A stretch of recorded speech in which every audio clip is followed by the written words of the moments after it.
Hello students, I welcome you all to this session on EMFT or electromagnetics. I am Vishali Kikan and we are discussing the electric field due to the line charge distribution. We are seeing a miscellaneous case and I bet after this case you will be able to solve any question of line charge distribution. So if you have any kind of line charge distribution, if you have to find out electric field surrounding to it at any point, you will be able to find it. Okay, so if my point P is located here or anywhere around this line charge distribution, you will be able to find out the electric field due to this line charge distribution. So here we have two cases. This is our first case. Here this is my line charge distribution. Here the uppermost portion is labeled as the portion 1 and the lowermost portion is point 2. Okay, so now this is my observation point and it is given that the point 1 is making angle theta 1 with the point P. Point 2 is making angle theta 2 with the point P. So now here the distance between it is the vertical distance. So here I have to extend this line charge distribution.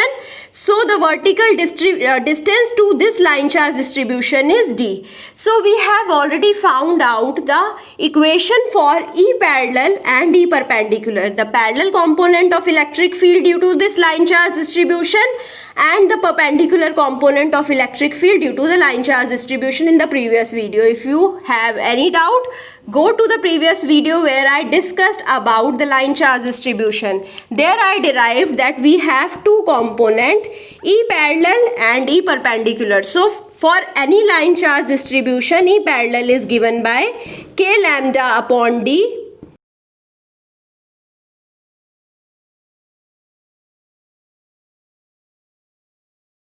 Sine of theta 1 plus sine of theta 2. This is the equation to find out E parallel. Similarly, I can find out E perpendicular or the perpendicular component of the electric field. It is given by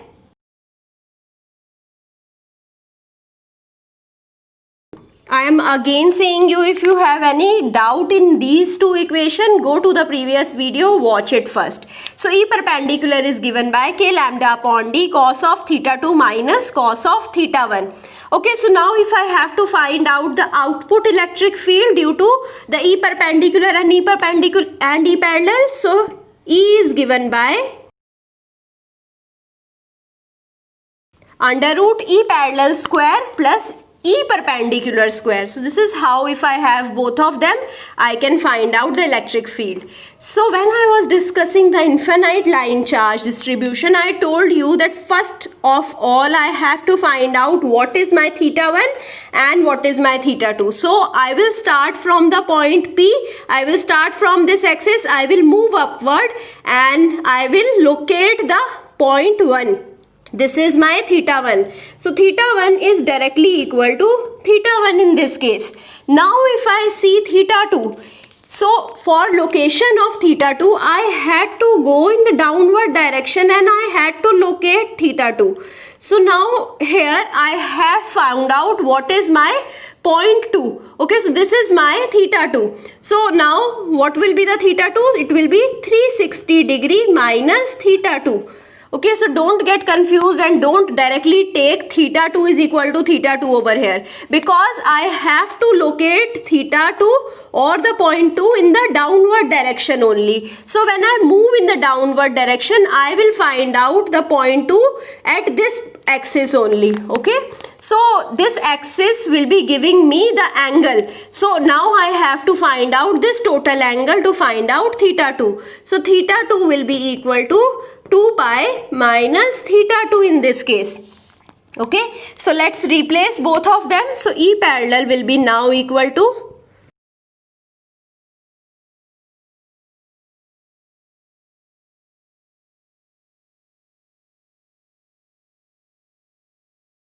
E parallel is K lambda upon D sine of theta 1 plus sine of 2 pi minus theta 2. Instead of theta 1, I have put theta 1 only. Instead of theta 2, I have put 2 pi minus theta 2. So I know sine of 2 pi minus theta 2, what it is?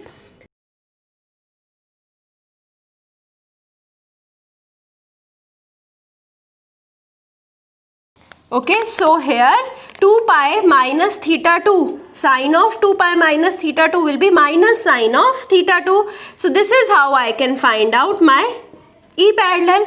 Similarly, I have to find out E perpendicular.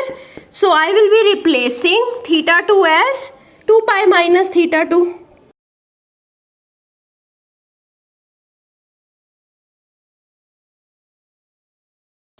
So E perpendicular is k lambda upon d cos of 2 pi minus theta 2 minus cos of theta 1. We know cos of 2 pi minus theta 2. It will be directly equal to cos of theta 2 only.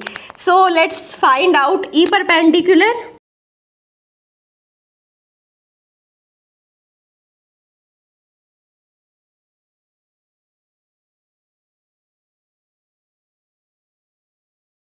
So E perpendicular is k lambda upon d cos of theta 2 minus cos of theta 1. So one thing you must have observed that only E parallel has changed. E perpendicular has remained same. It was same that we have found out for the point which was here. Okay, so if I shift the point P in the translational direction, in the vertical direction only, so in that case, my perpendicular component of electric field will not change. Now I can find out the output electric field with the help of this formula. Now coming to this case. So now I hope you will be finding out the output for this case. It is really easy now. So now first of all, I have to locate what is my theta 1. So for location of theta 1, I will be moving upward and I will be finding out what is my theta 1. So this angle is my theta 1, which is 2 pi minus theta 1. Okay, so now I will be replacing theta 1 with 2 pi minus theta 1 and theta 2 will be remained as it is. So let's directly find out what is my E perpendicular. Okay, so first find out E parallel.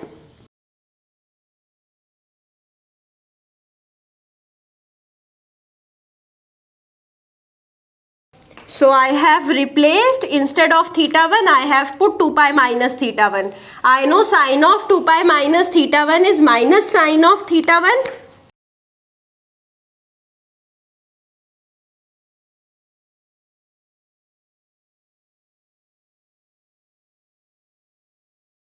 So my E parallel will be coming out to be equal to k lambda upon d sine of theta 2 minus sine of theta 1.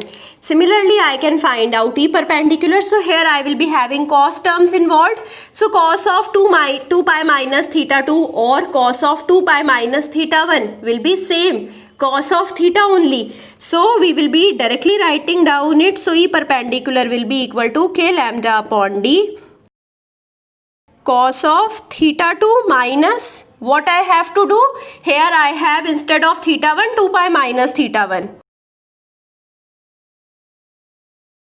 Okay, so I know cos of 2 pi minus theta 1. It is cos of theta 1.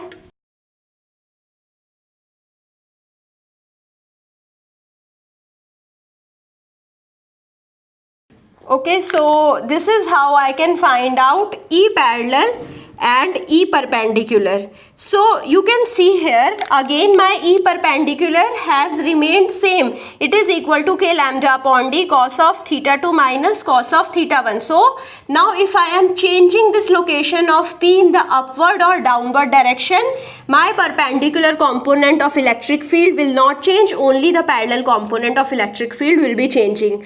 So this is how you can find out the electric field at any point. Okay, so I hope now you are very clear about the line charge distribution.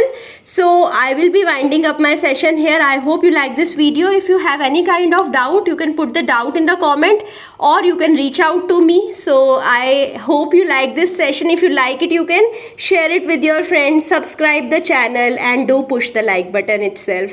Thank you so much.